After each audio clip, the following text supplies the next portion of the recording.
డబ్బు, అనారోగ్యం, ఉద్యోగం, వ్యాపారం, అప్పులతో బాధపడుతున్నారా? మీకోసమే లాంచ్ యువర్ ఫ్యూచర్ ప్రోగ్రామ్.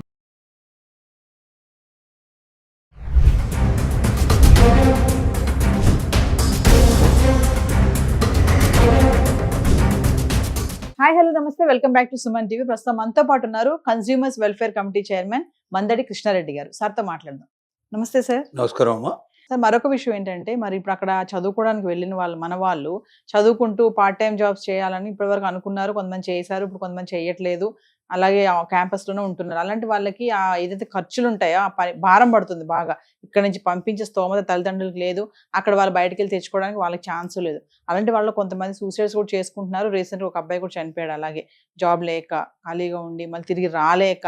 అంటే ఒక్క విషయం సార్, అంటే స్టూడెంట్స్కే కానీ తల్లిదండ్రులకే కానీ మీరేమైనా చెప్తారా? ఇప్పుడు వెళ్ళాలనుకున్న వాళ్ళకి, అక్కడ ఉండి ఇబ్బంది పడే వాళ్ళకి, అంటే సూసైడే ఇంకా లాస్ట్ ఛాన్స్ అంటారు, ఇంకా వేరే చాయిస్ ఏం లేదా అంటే ఏం చెప్తారు?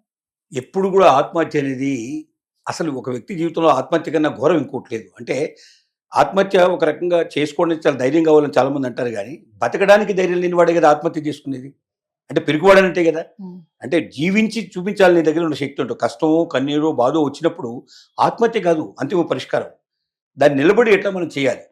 అమెరికా నుంచి ఇండియాకు వచ్చేస్తావు, కొంతకాలం ఇండియాలో ఉంటావు, మళ్ళీ అక్కడ పరిస్థితులు మారాక వెళ్తావు కావాలంటే, లేదా ఆ దేశం కాకపోతే ఇంకో దేశానికి వెళ్తావు. చాలా దేశాలు ఇన్వైట్ చేస్తున్నాయి ఇవాళ.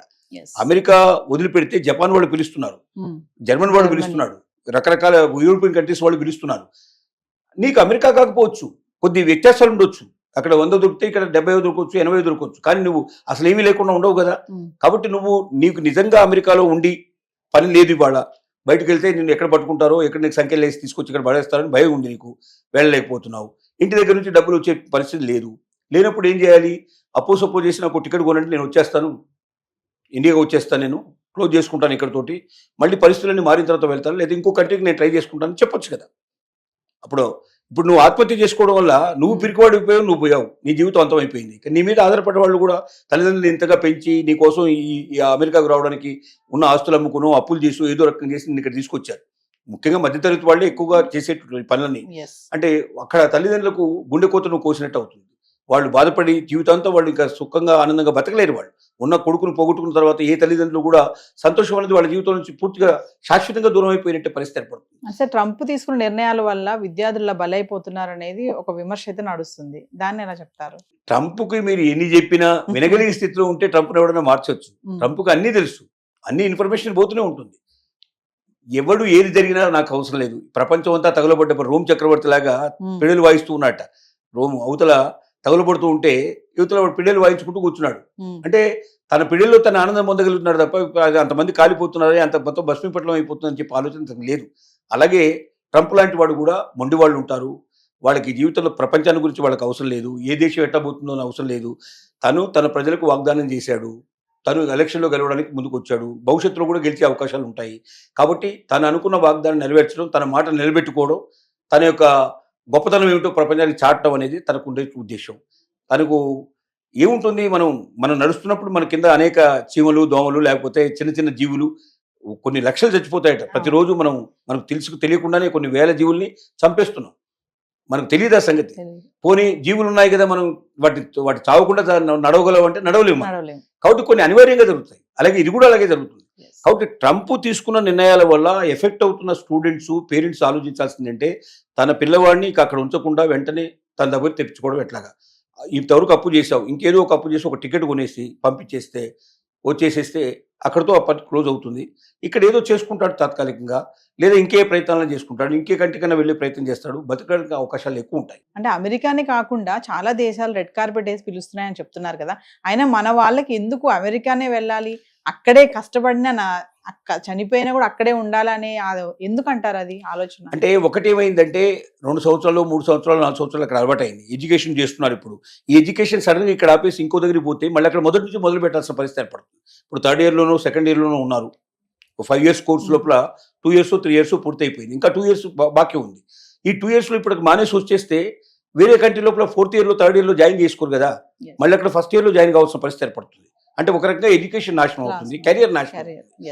రెండోది ఏంటంటే అమెరికా లోపల ఉన్న అంటే అట్మాస్ఫియర్ కానీ, లేదా అక్కడ ఉన్నటువంటి సిస్టమ్స్ కానీ, కస్టమ్స్ కానీ, ఫ్రీడమ్ కానీ చాలా కంట్రీస్లో ఉండవు. అంత ఫ్రీడము అంతగా జీవితం గడపడం కష్టం. తర్వాత అక్కడ బాగా అలవాటైపోతుంది, ఆ వాతావరణం అలవాటైపోతుంది, ఆ సిస్టమ్స్ అన్ని అలవాటైపోతాయి. అక్కడ బంధాలు ఏర్పడి ఉండొచ్చు, బాంధవ్యాలు ఏర్పడి ఉండొచ్చు.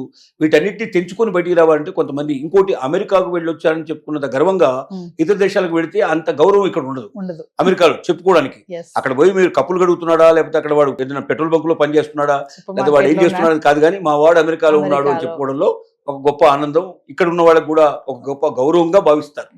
అది ఇప్పుడు అందరికీ తెలిసిపోతుంది, అక్కడ వెళ్ళి వీళ్ళు ఏం చేస్తారని తెలుస్తుంది. మనకు ఒక లండన్ వెళ్తే, లండన్లో సుమారుగా ఒక 5,000 రెస్టారెంట్స్ ఉంటాయి మినిమంగా. అన్ని ఇండియన్ రెస్టారెంట్ అని పేరు ఉంటుంది. పాకిస్తాన్ పెట్టినా ఇండియన్ రెస్టారెంటే పెడతాడు, బంగ్లాదేశ్ వాడు పెట్టినా ఇండియన్ రెస్టారెంట్ అంటాడు, ఎవరు పెట్టినా ఇండియన్ రెస్టారెంట్. ఎందుకంటే Indian restaurants more popular. So ఇప్పుడు మన దగ్గర నుంచి వెళ్ళిన స్టూడెంట్స్ కనీసం ఒక 10,000 మంది స్టూడెంట్స్ లండన్లో హోటల్స్లో పనిచేసే వాళ్ళే మీకు కనబడతారు. మీరు ఏ హోటల్కి వెళ్ళండి, తెలుగులో గట్టిగా మీరు మాట్లాడండి, వెంటనే మీ దగ్గరికి 2-3 పరిగెత్తుకుంటూ వస్తారు. అంటే అంత పాపులర్ అయిపోయినాయి అక్కడ. సో అయినప్పటికీ ఏంటంటే అమెరికా మీద ఒక మోజు, అమెరికాలో ఉన్నారంటే ఒక గౌరవం. తల్లిదండ్రులకి అదే రకం మోజు ఉంది, పిల్లలకి అదే గౌరవం ఉంది. ఒకవైపున అమ్మాయిల్ని చంపుతున్నారు, అమ్మాయిల్ని అక్కడ చాలా ఘోరంగా చిత్రహింసలు పెడుతున్నారు అని తెలిసి కూడా చాలా మంది తల్లిదండ్రులు అమెరికా సంబంధాలే కావాలని కోరుకున్నట్టు వాళ్ళు చాలా కాలం చేశారు ఆ పని. అయినా పర్లేదు అక్కడికి వెళ్ళమ్మా అని పంపించిన వాళ్ళు కూడా ఉన్నారు. అంటే చూస్తూ చూస్తూ కూడా తన కూతురు బాధపడుతుంది, కష్టపడుతుంది, అంత దూరంలో ఏమైనా జరిగే అవకాశాలు ఉన్నాయి, చాలా మంది అల్లుళ్ళు అలా ప్రవర్తిస్తున్నారు క్రూరంగా తెలిసి కూడా ఎందుకు పంపించారంటే అమెరికా మీద ఉన్న మోజు అలాంటి పరిస్థితి తీసుకొచ్చింది. ఆ మోజులోంచి బయటికి రావాలి. మన పిల్లలకి ఏది సేఫ్టీ, మన పిల్లలు ఎక్కడైతే జాగ్రత్తగా ఉంటారు, మన పిల్లలు ప్రస్తుతానికి అక్కడ ఉండగలిగే పరిస్థితులు లేనప్పుడు అక్కడ నుంచి ఎంత తొందరగా వెళ్ళితే అంత తొందరగా షిఫ్ట్ చేసేసి మనం ఇండియాకి మొత్తం తెచ్చుకొని తర్వాత ఎక్కడికైనా పంపించుకునే ప్రయత్నం మనం చేయాలి. Thank you sir.